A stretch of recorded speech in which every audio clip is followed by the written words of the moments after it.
All right, I know you wrote an article kind of reviewing the rookies for 2022. Let's start with some of the defensive guys: Emerson, Wright, Winfrey, and Thomas. Let's take us through those. Well, Emerson, I mean, that one right there, it was one we didn't see coming. Super pleasant surprise, though, when you finally got to camp, just wowing everybody with his physicality, his size. He brings a different element to that cornerback room that wasn't there, and he plays with an edge.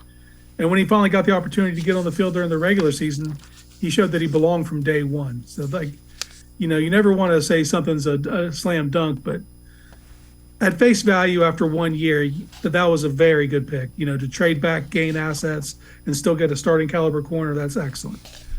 The defensive line rookies is where it kind of gets interesting, though, because Alex Wright was drafted to be the eventual Robin to Miles' Batman. We really didn't see that come to fruition in year one. What kind of leap can he make in year two? He saw some valuable snaps. Didn't give us a ton of production, though. That one's kind of where the jury is out. He did show some versatility, being able to play some defensive tackle. Maybe Schwartz can implement that into his game plans, because in all likelihood, he won't be the starter opposite of Miles. He's going to have to be a heavy contributor, though, when he gets his opportunities. Had Winfrey not had the introductory press conference that he had and kind of got everybody all riled up, I don't think we'd have looked at his season as being a disappointing one.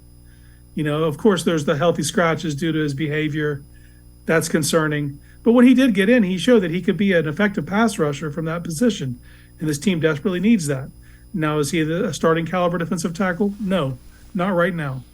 But he can definitely fulfill a need on this team.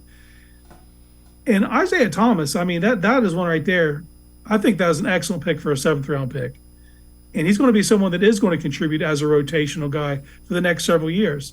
Even if he never becomes a starter, he far exceeds where he was drafted, just being able to be a playable piece that can give you 3 to 4 sacks a season. Yeah, those guys, Wright, Winfrey, and Thomas, need to take a step forward in a pretty substantial. They need to be productive. They don't have to be starters.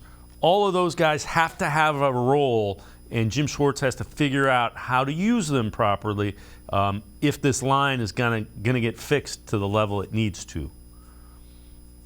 Yeah, Schwartz has never had a problem figuring out roles for guys. If they show they have the base level of skill, so it's going to be on those guys to get their bodies ready, show up to camp ready to learn, and just be aggressive, because Schwartz is going to give you opportunities, and all 3 of those guys are going to get their spots, in preseason to show that they belong. And Winfrey's a rare one, because that defensive tackle room is going to see a massive overhaul.